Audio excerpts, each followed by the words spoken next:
Hello, welcome back to Election Time News. You want some political summations, poll reviews, nonpartisan predictions, interviews, and compilations on other political forecasters. Today is Wednesday, October 30th, 2024, and so I'll be doing my last weekly update on the presidential map of the 2024 election season. Today I'll be doing the margins. Yesterday I did the probabilities of winning. And I'll be doing it in order of when the states are most likely to be called, which will be a combination of how close they are and their poll closing times. If you like content like this, make sure to subscribe to the channel. I have a goal of 500 subscribers by election night, so do me a favor and click on that bright red button below, and also make sure to join the Discord, links in the description and linked on my YouTube homepage. Now onto the video here.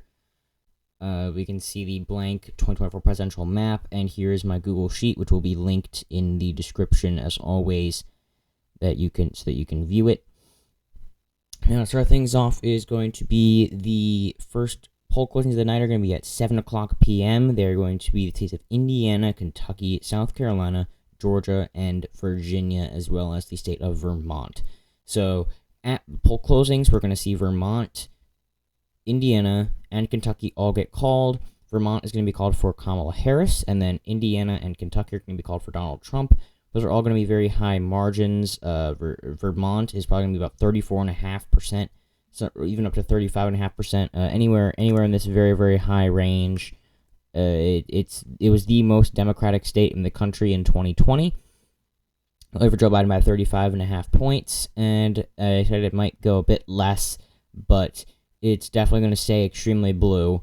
And looking at Kentucky here, you can see a 26-point margin. That's going to be a slight bit of an increase from 2020. I don't think there's even been any polls out of any of these not at all competitive states, and even if they are, there's not going to be much margin to it. You have no polls with Harris in here. 26, I could see it going up to 28 or down to 22, but running up around 26 points. And Indiana was 16 points in 2020, and I see it going, actually, probably going up closer to 16.5, which is going to be more on par with where it was. It actually went by 19 in 2016. I don't think it's going to go that high, but it is going to go up a bit from Joe Biden's performance in 2016. However, 2020, not by that much, though. So then, probably around 7:15 or so, they're going to call South Carolina, also for Donald Trump. Normally, they don't call South Carolina until the first results are in, because it's only an 11-point victory state or so, 11.7 in 2020 for Donald Trump. It's not close or anything. It is a safe pickup for Donald Trump, probably under 11.75 points. That's right around on par with where it was. It's a bit left trending, but it's probably going to move a bit with the rest of the country. I wouldn't be surprised if it went up to about 13 points, and it might drop a little bit below 10 percentage points, but that's on a really good night for Kamala Harris. Again, in case you can't tell, this row is the best case scenario for the Democrats. This is the most likely, this is my expected margins column, and this is the best case scenario for the Republicans. So looking back down again at South Carolina, on a good night for Kamala Harris, it might get the margin down to about R plus 9.5. I expect it's going to probably be at around 11.75% for Donald Trump, and on a good night for Donald Trump, it might be at about 13 points for Donald Trump. So next, we still would have the states of Virginia and Georgia waiting on results, as they're going to be too close to call at this hour. Next is going to be 7:30 p.m. poll closing time. We're going to have the polls close in Ohio and North Carolina. And neither of these are going to be able to be called, as they are going to be too close. Both of them are under 10 points for their respective candidates, especially North Carolina. It's a key swing state. But Ohio, I have it going for by about 7.5 points. There's been some new polling, if I'm correct, from the state of Ohio. It's actually been a little bit close. It's only a small amount, so I'm not going to take it way too heavily here. But some of these new ones, a Republican pollster having him up by 8, 1,000 voters up by 7, up by 6 down here. Marist College up by 6, Washington Post up by 6. So quite a few of these don't actually have him up by all too much. So I do have it going down a bit now, actually 7.5 points. That's going to be a bit down from his victory of 8 points, and that does make sense because there had been gains in some of these suburban regions like Montgomery County and Mahoning County might flip back depending on how the shifts continue. Cuyahoga County, you could see some shifting.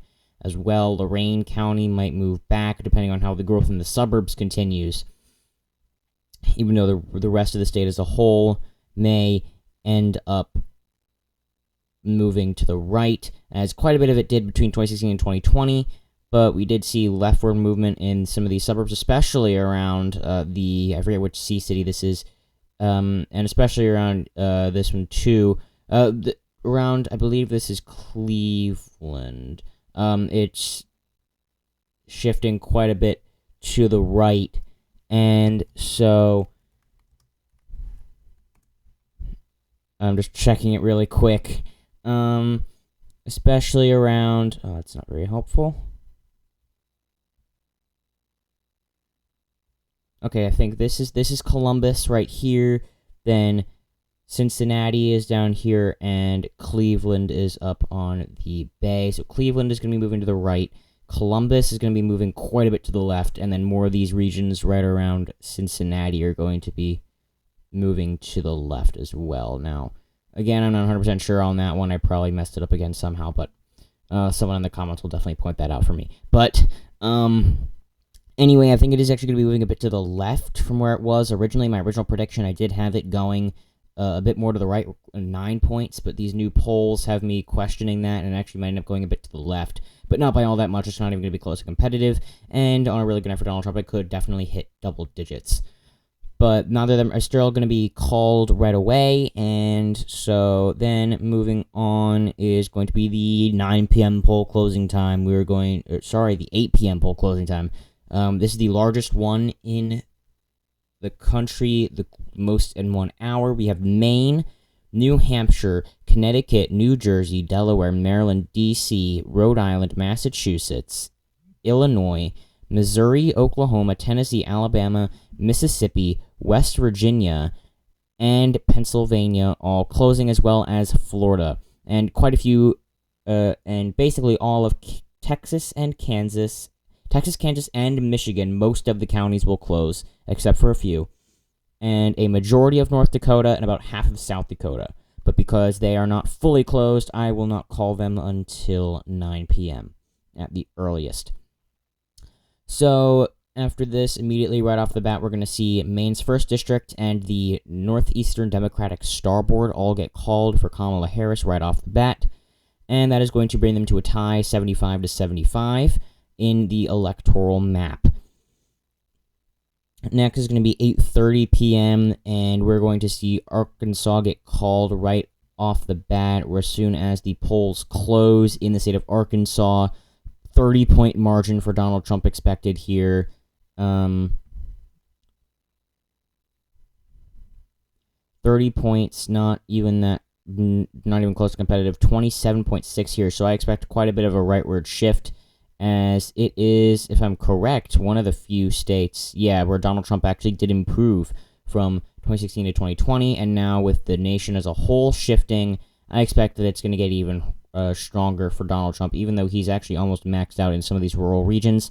I could see it going down a little bit, probably closer to 26.5 points, but it really is going to be 29 or so, is probably going to be about where Donald Trump's going to be getting on election night.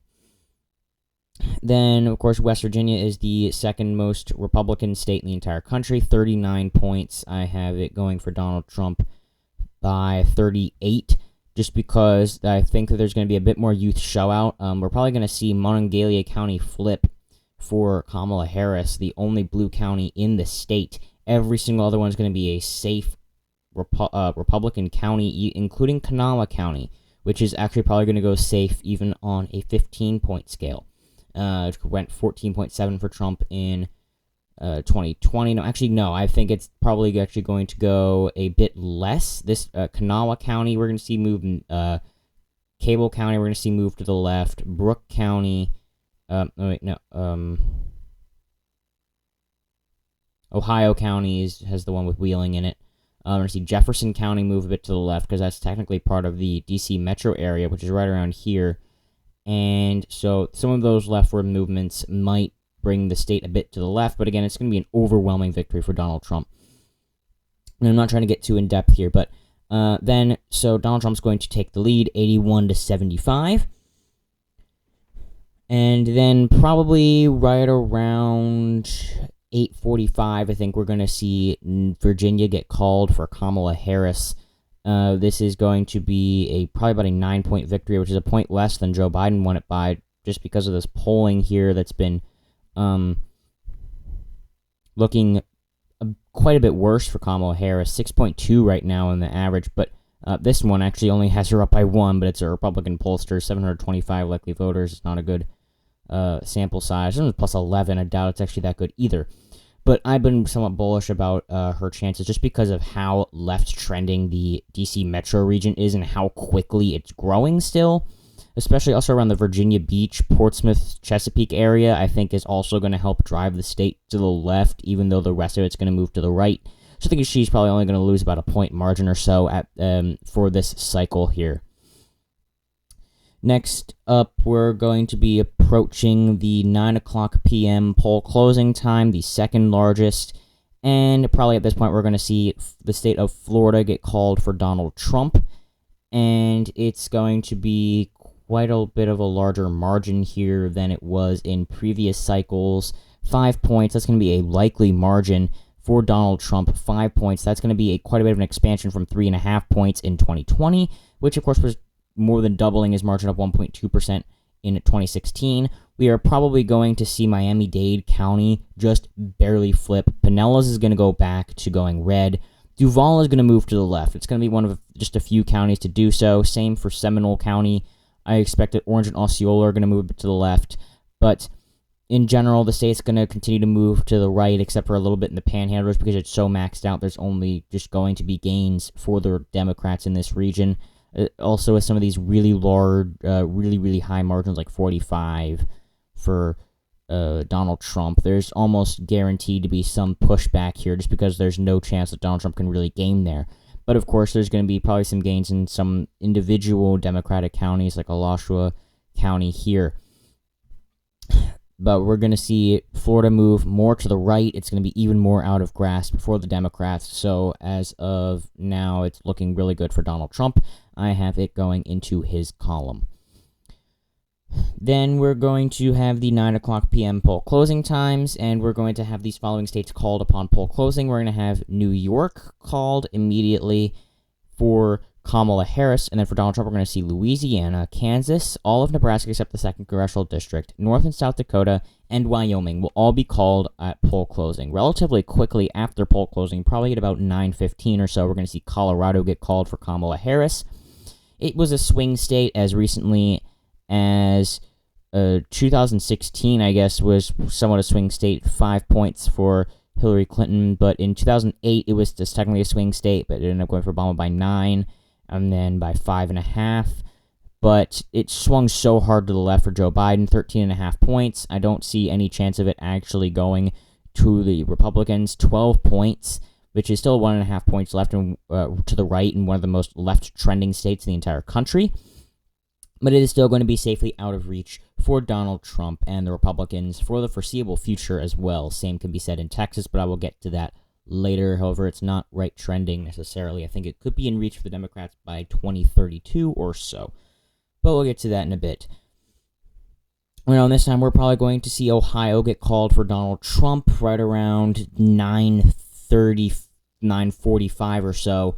At this point, Donald Trump is going to pass Kamala Harris in her original lead. I explained all of my reasoning on why I think it's actually going to shift a bit to the left, but it's still not going to be enough, and Donald Trump will carry the state of Ohio for a third cycle in a row. Moving on next is going to be the state of New Mexico. It's probably going to be called right around 9:45 or so to maybe right before 10, maybe 10:30. I'm not exactly sure here, but it is probably going to be called before the West Coast states are called. New Mexico, 8.5 points. It's a certain margin for Kamala Harris. I don't expect there to be any contest here. The polling has shown basically like what we're seeing in Virginia here, and I don't see much losses with any of these groups. 7.1 points, so 9 for small sample size there, plus 8, plus 10, and all of these are actually relatively old polls, so It's definitely going to go for Kamala Harris again this cycle, which is still a bit of a drop from the 10.8-point margin for Joe Biden in 2020. We're also going to probably see Maine 2nd Congressional District get called for Donald Trump, and then we're going to see New Hampshire and Maine get called for Kamala Harris somewhere around this point, somewhere from 9:45 to potentially up to 11. I'm not sure how quickly they tabulate their votes. But New Hampshire, 7.5 points for Kamala Harris. That's a relatively safe margin. That's right around where Joe Biden got, actually a bit more.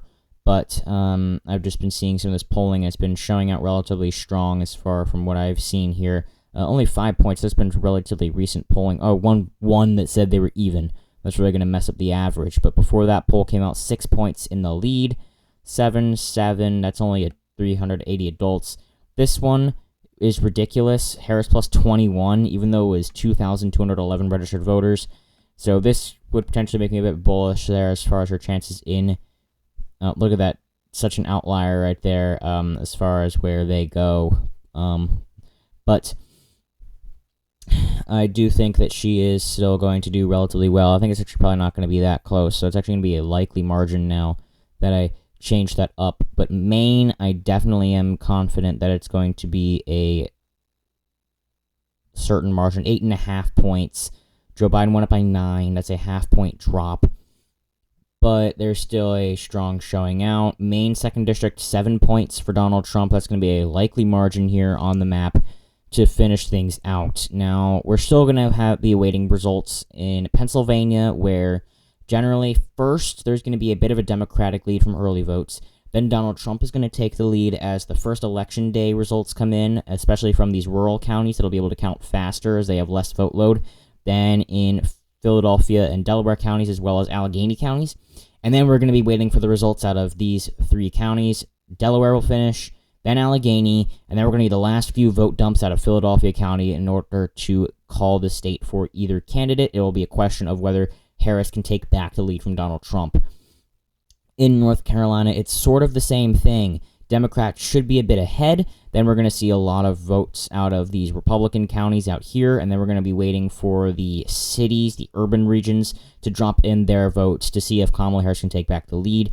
In Georgia, it's basically the exact same thing, but generally they're more neck and neck. They're very prepared for counting these votes relatively quickly. However, if it's going to end up being very, very close, then we may end up with a very long election like we did see in 2020. However, I do have good faith in the state of Georgia in counting their votes quickly. Pennsylvania, not so much, as they took about 4 days in 2020 to count their votes. And Michigan is going to generally be just a foot race from the start. Kamala Harris is going to have a slight lead because of the early vote and mail-in votes. But then it's going to be a question of, can she stay ahead? In Wisconsin, it's going to basically be waiting for these vote dumps out of Milwaukee and Dane counties to see if they can push Harris over the edge. Then we're going to probably Alright, now getting back to the chronological order of things, we're probably going to get to see Minnesota get called for Kamala Harris right before 10 p.m. or so. It's not going to take all too long, I don't think. Probably a bit closer to 10:30 now that I think about it, but 7.25 points, which is actually still just a bit better than Joe Biden did. I think that Tim Walz's home advantage is definitely going to help a good bit here. Not by all too much, but 4.4 points ahead. There's been some rough polling here recently, but this one, 1275 plus 10, that's a bit much. But some of these are, they're still all over the place, so I'm still going to go with a bit of a gain just from demographics-wise. There seem to be, it's a relatively left-trending state as well as even against the nation. It's still a left-trending state. And then we're going to see, lastly, we're going to see Iowa get called for Donald Trump right around this time as well. They're going to count their votes relatively quickly. 7.5 points for Donald Trump. That's a bit less than in 2020. That's because of those few polls in the beginning that were quite a bit for for Kamala Harris here, Trump plus 4. But now we have a Trump plus 7 poll here, so it looks like even the better one wasn't all that good. But I think it's not going to drop by all that much, probably around 7.5 points at the best. Then we're finally going to be seeing the 10 p.m. poll closings. We're going to see Montana and Utah get called right away. and the swing state of Nevada is going to be too close to call at the start. I'm probably going to see Nebraska's 2nd Congressional District get called relatively soon after this because they're relatively small, so they don't have many votes to count. That's going to be an 8-point margin for Kamala Harris. Another gain region is just a suburban area, so it's so left trending that I really don't expect there to be any real contest here, and it's probably going to continue going to the left in the future. So that's definitely going to be, that's the target demographic that's moving towards the Democratic Party at this point in time. And then we're going to finally end up seeing Texas get called for Donald Trump right around 10:45 or so, right before the 11 p.m. poll closings. It's going to be even earlier than last year. 7 points, that's going to be a likely margin, and that's a 1.5-point gain from 2020. Even is going to be doing better than he did in 2020. Kamala Harris is not performing as well. 7.8 points in the margin. Now, New York Times Siena College seem to be off this year. Active vote, though, plus 10. CCES only up by 4. I'm somewhat questioning that one. But 7 seems to be right on par. 5. Another one up by 12. So again, a precision issue with the polls, as there seem to be in every single state at this point in time. But I do think that Donald Trump will pull through and secure a strong victory in the state of Texas, even better than he did last cycle. Next, you're going to see the 11 p.m. poll closings. Idaho and the Western Starboard will all be called immediately on the poll closings, bringing Harris into the lead, 222 to 216. So now at this point in time, this is going to be basically the absolute worst case scenario for Donald Trump. At this point, it's going to be 219, of course. And then the worst case scenario for Kamala Harris is 226. So at this point in time, we're obviously going to be able to see how some things are going based on the vote drops in Georgia as well as North Carolina. We're going to see some votes in Pennsylvania, Michigan, Wisconsin. Not really as much in Arizona and Nevada, as they count a lot slower, especially Nevada. It's probably going to be taking about a week. But at this point in time, I think that we're probably going to finally be able to see some official results out of Georgia, and we're going to see it get called for Donald Trump probably at around 11:30 p.m., right around midnight or so, at some point in there. And it's going to be around 0.75 of a percentage point. I'm not so sure that Trump's actually going to shift it as hard as all of the polls are saying, just because I think that they are definitely, looking at the crosstabs, there's way too much Republican support from the black community there that just never seems to actually materialize. Atlas Intel, of course, they've been relatively off. Renfield Wilton Strategies, they're all right, I guess. Trafalgar Group, right-leaning. They seem to be left-leaning, but they have Trump up by 5, Trump up by 1, so they're even inconsistent. So none of these really seem to be making much sense. Marist College, left-leaning, Harris up by 1, so they seem to be all over the place, but they do end up showing Trump up by 1.5 points, which is something that I definitely could see happening. I could see Trump winning it by almost 2 points, but I could also see Kamala Harris winning it by around 0.5 point, which is a bit more than Joe Biden won it by the double his margin there. But as of right now, I do see it going into the former president's column this cycle. Then we're probably going to see it, North Carolina get called for Donald Trump soon after that, right before midnight. Maybe right after midnight, not exactly sure how precise my time estimates are, but probably right around there, around 0.5 point, which means it actually will be it will still actually be to the left of Georgia for the first time in a while, which, never mind, it will be back to being further to the left than the state of Georgia.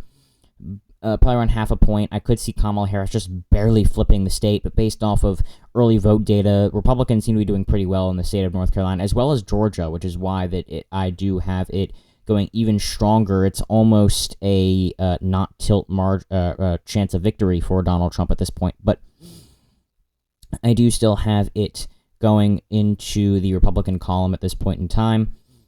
The polling has been doing pretty well for the former president. Looking at the polls here, it has a Trump lead of 1.4, which is just less than Georgia.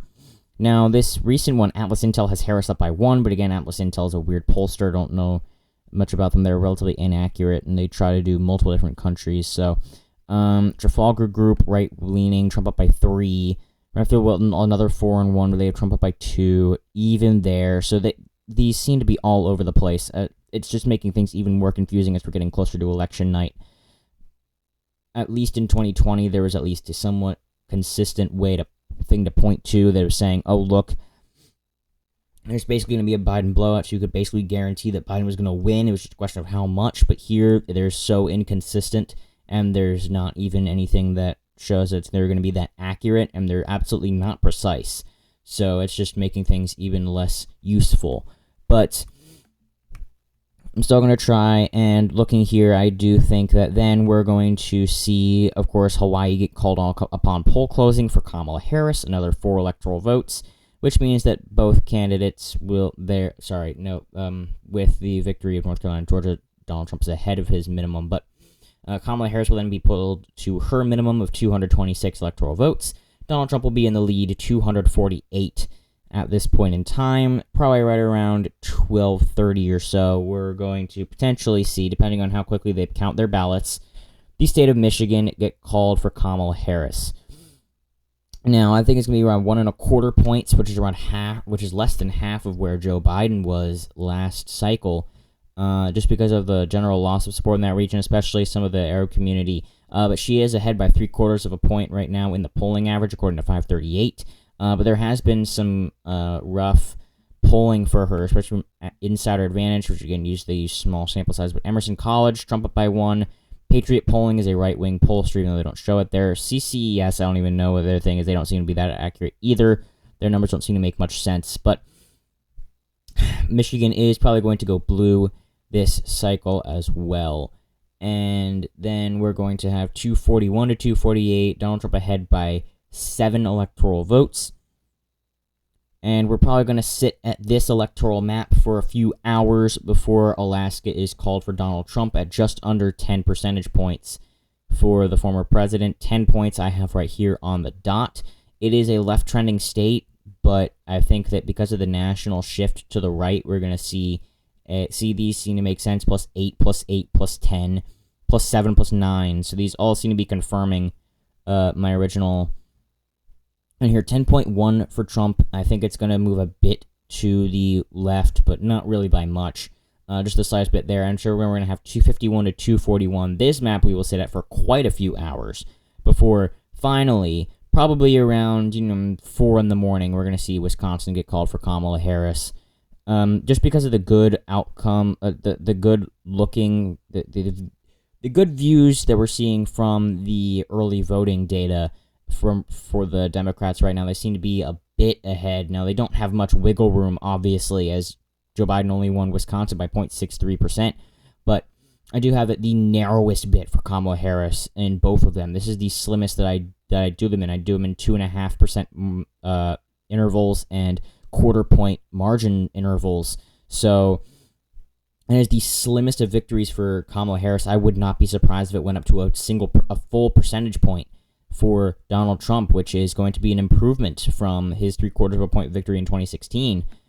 But as of right now, I think it's going to be between 0.25 point and 1.25 percentage points for Kamala Harris. If there's any of these states in this region that Kamala Harris is going to really improve in, other than, second to Ohio, it's going to be Wisconsin. Just because there's so much room to improve in some of these suburban regions, like, Vernon County, improving more in Sauk County, and Racine, Kenosha, the Cusha counties right here, Greene County, looking at Door County, that's a pretty good indicator of how the state as a whole will go, but Door County, a bit more in Brown, Outagamie, Winnebago counties, all those are going to have a bit of improvement possible that may end up getting pushed back by the movement in the urban regions towards Donald Trump, but we'll just have to, of course, wait and see, and that will bring them to a tie, 251 electoral votes each, and then probably around noon on Wednesday, we will see Pennsylvania get called for Kamala Harris, meaning that she will be elected the 47th President of the United States,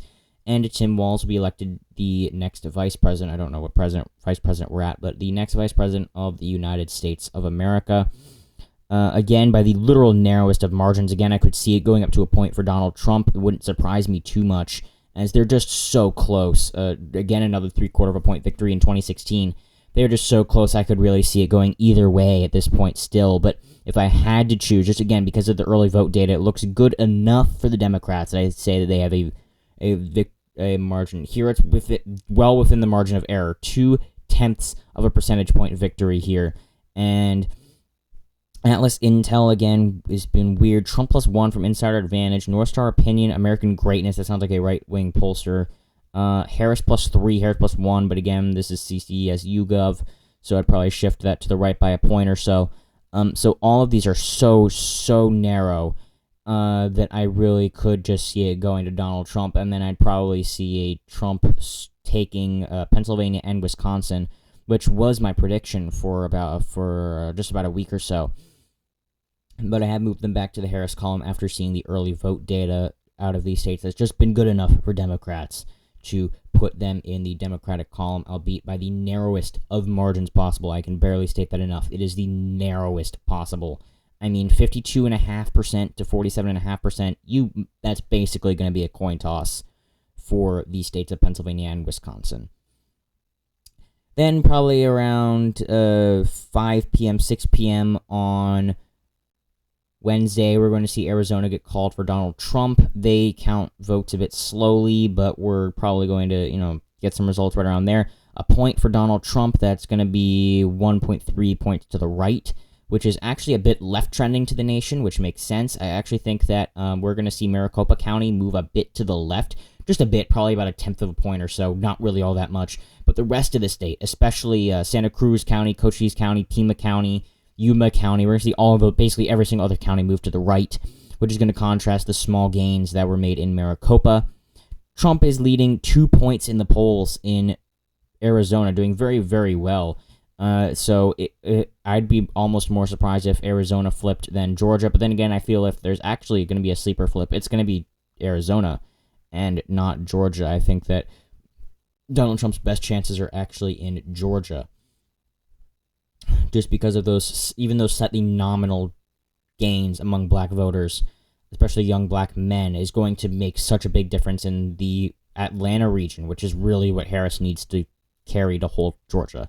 And then probably around some point on Friday, we'll see Nevada finally get called for what might be the last blue cycle for quite some time.